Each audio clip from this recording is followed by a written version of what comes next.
I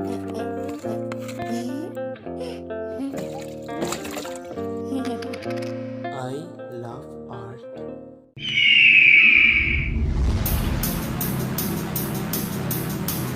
উফ, আমিও না শুধু শুধু এগুলারে ভয় পেয়ে লাভ আছে, আমার তো ইংলিশ ভাইয়া আছে। আমি এক্ষুনি ইংলিশ ভাইয়া ডাকতাছি। ইংলিশ ভাইয়া, তোমার গলু মনে মিষ্টি আপুটা বিপদে পড়েছে, তুমি তাড়াতাড়ি এসে বাঁচাও। আরে হাসিনা, আমি তোর আগেই বলছিলাম যে যা করবি সাবধানে করবি, কিন্তু এখন তুই ফাঁসা গেছস, আমার আর কিছু করার নেই। আর এখন তোকে দেওয়ার মতো আমার কোনো বুদ্ধি অবশিষ্ট নেই। So tata, good bye. আরে আরে দাঁড়াও ইংলিশ ভাই, যেও না যেও না। স্যার, এই কতক্ষণ যাবৎ কি এমন বিড়বিড় করছে? আমার মনে হয় একে তাড়াতাড়ি কিছু একটা করা উচিত। আমি এখন কি করব? ইউনুস স্যার, আপনি কিছু মনে করবেন না, আমি এই বুড়িকে দেখে আর নিজেকে কন্ট্রোল করতে পারছি না। এই সিমটিটা একটু বেশি বাড়াবাড়ি করতেছে। Student, come here. স্যার, আপনি এখনো চুপ করে আছেন? আপনি কি কিছু ভাবছেন? স্যার, এরা কিন্তু সুপার পাওয়ার জেনারেশন। তাদের ভিতরে থাকা সব ক্ষোভ কিন্তু এখন প্রকাশ পেয়ে যাচ্ছে। তারা যে কোনো সময় হাসিনার উপর আক্রমণ করতে পারে। মাননীয় ইউনুস স্যার, আপনি দয়া করে 5 মিনিট টাইম দেন। আমি এই স্বৈরাচারীকে বেশি না 5 মিনিট পিটাতে চাই। আমিও তাকে পিটাতে চাই, কারণ তার জন্য আমি আমার বাবাকে হারিয়েছি। আমি আমার বন্ধুর মতো বাইকে হারিয়েছি। Of God, মাগ্য বলো তাকে আমরা বাগে পেয়েছি। ইউনুস স্যার, প্লিজ আমাদের একটু অনুমতি দেন। আমার হাত সুরসুর করছে তাকে মারার জন্য। আরো দেরি করলে গুনাহ হবে। শুধু একবার অনুমতি দেন স্যার, আমরা শুভ কাজটা শুরু করি। হায় রে কপাল, তাদের পৌষ মাস আর আমার সর্বনাশ।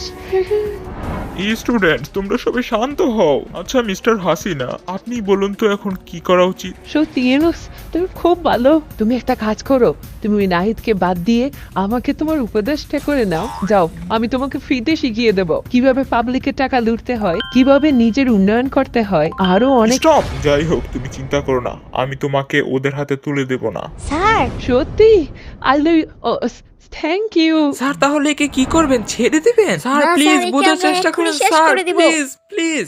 আমি তোমাদের রিকোয়েস্ট করছি, তোমরা একটু শান্ত হও। একবার ভেবে দেখো তো, এই স্বৈরাচারীর জন্য তোমরা কত কিছু হারিয়েছো। কেউ নিজের ভাইকে, কেউ নিজের বাবাকে, কেউ আবার নিজের সব থেকে প্রিয় বন্ধুকে। কিন্তু দেখো, দিন শেষে কিন্তু তোমরা সবাই সুস্থ আছো, শান্তিতে জীবনযাপন করতে পারছো। কিন্তু এটা সত্য যে এই স্বৈরাচারী নারীর উপর আমাদের প্রত্যেকের রাগ আছে, প্রত্যেকের ক্ষোভ আছে। কিন্তু একে যদি তোমরা পিটিয়ে মেরে ফেলো, তাহলে সে কতক্ষণ যন্ত্রণা পাবে? বেশি হলে 10 মিনিট, তারপর সে মারা যাবে। কিন্তু যারা আন্দোলনে হাত পা হারিয়েছে, কেউ বা তাদের দৃষ্টি হারিয়েছে, তাদের কি অন্যায় ছিল? কিন্তু তারা সারা জীবন শাস্তি পেতে থাকবে, তাদের সারা জীবন যন্ত্রণা নিয়ে বাঁচতে হবে। তাই আমি চাচ্ছি সেই সব মানুষের মধ্য থেকেই কিছু মানুষ এই স্বৈরাচারীকে শাস্তি দেয়। ইউনুস, তুমি কাজটা ঠিক করলা না? বাহ স্যার, কি চমৎকার কথা বললেন। হ্যাঁ হ্যাঁ, এতে আমাদের হ্যাঁ, কোনো আমরা সমস্যা এতে নেই। খুব খুশি। আমরা শুধু এই স্বৈরাচারীর কঠিন শাস্তি চাই। সত্যি স্যার, আপনি খুবই চমৎকার। এজন্যই আপনাকে আমাদের এত ভালো লাগে। ওই তো তারা সবাই এসে গেছে।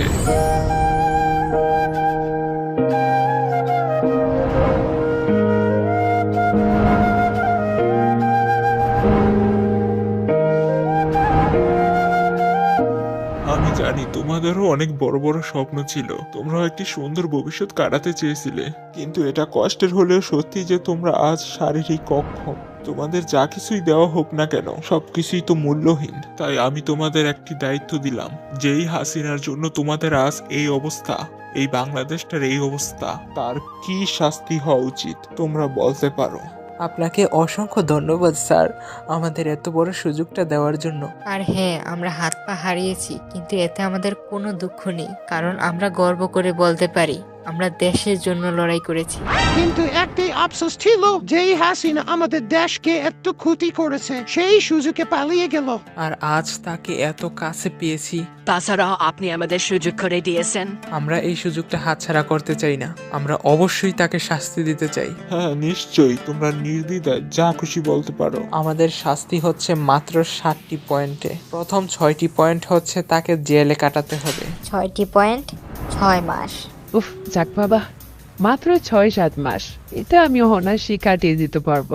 কিন্তু প্রতিটি মাসে আলাদা আলাদা কাজ রয়েছে। যেহেতু সে এখন অসুস্থ, তাই প্রথম মাসটা তাকে দেওয়া হবে সুস্থ হওয়ার জন্য, কারণ আমরা তাকে শাস্তি দিতে চাই, মারতে নয়। ও ছেলেগুলো কত ভালো, এরা নিশ্চয়ই আওয়ামী লীগ নেতাদের নাতিপুতি অথবা ছেলে মেয়ে। যাই হোক, দ্বিতীয় মাসে আমি জেলখানায় যাব এবং যেসব ভাই বোন আমার মতো বাম হাত হারিয়েছে আমি তাদের সকলের হয়ে তার বাম হাত কেটে নিয়ে আসব। হাই হাই, এগুলো কি কয়? তারপর তৃতীয় মাসে আমি যাব, যেহেতু আমি ডান হাত হারিয়েছি তাই সবার হয়ে আমি তার ডান হাত কেটে নিয়ে আসব। চতুর্থ মাসে আমি যাব, যেহেতু আমি আমার ডান পা হারিয়েছি তাই সবার হয়ে আমি তার ডান পা নিয়ে আসব।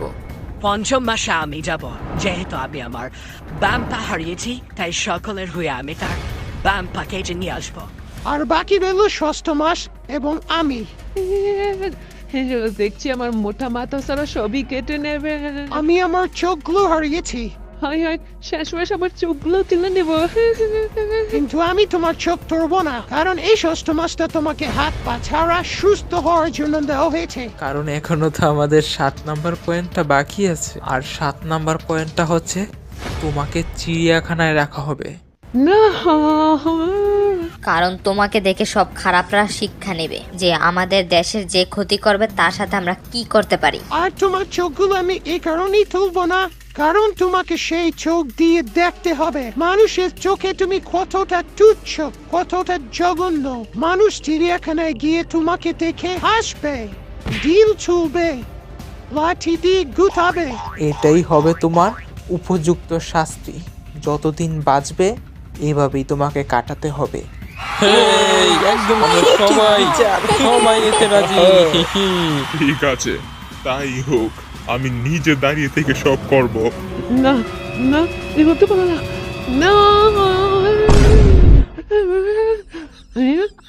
আমি এতক্ষণ স্বপ্ন দেখছি, এটা আমার দুঃস্বপ্ন ছিল। হ্যাঁ, ও শান্তি, কিন্তু কেমন একটা গন্ধ পাচ্ছি। কিসের এটা গন্ধ? আই হাই, আমি বাথরুম কইরা দিছি। এটা যদি বাইসাস মুদি দেখে ফেলে। हुसीना मेरी जान, ये क्या है? আসলে আমি हुसीना তুমি বিছানাটা কে দিয়েছ?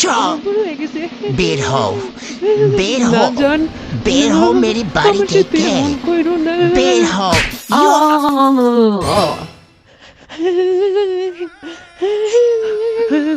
তাহলে কি আমার স্বপ্নগুলি সত্যি হয়ে যাবে? হ্যালো ফ্রেন্ডস, আমি কিছু কথা বলতে চলে আসলাম, কারণ এটাই হাসিনার ভবিষ্যৎ কার্টুনের শেষ পার্ট ছিল। বাট আমি জানি না তোমাদের কার কেমন লেগেছে। আমার মনে হয় তোমরা কেউ কেউ ভাবছো এত কাহিনী হইলো, তারপর ভাই শেষে কিনা এটা দুঃস্বপ্ন ছিল। বাট এই দুঃস্বপ্ন দেখানোর পিছনে কিন্তু একটা কারণ আছে, কারণ কারো ভবিষ্যৎ কেউ জানে না, শুধু একমাত্র সৃষ্টিকর্তা ছাড়া। তাই শেষে দুঃস্বপ্ন দেখিয়েছি, ঠিক করছি না? বাট হাসিনা আমাদের সাথে যা যা করেছে তাকে নিয়ে আমাদের মনে নানা রকম বিষয় ঘুরে ফিরে। তাই আমি সবার মনের আকাঙ্ক্ষা ভাবনাগুলোকে একটা ছোট একটা গল্পের রূপ দিচ্ছি। কিন্তু এটাই কিন্তু শেষ নয়, সামনে কিন্তু আরো অনেক ইন্টারেস্টিং ভিডিও আসতে চলেছে। সো সাবস্ক্রাইব করে পকেটে রাখো, ইন্টারেস্টিং ভিডিও দেখতে থাকো। ওয়াও, কি সুন্দর বুনে গেছে তো। এই তোমরা কি জানো নেক্সট ভিডিও কি আসতে চলেছে?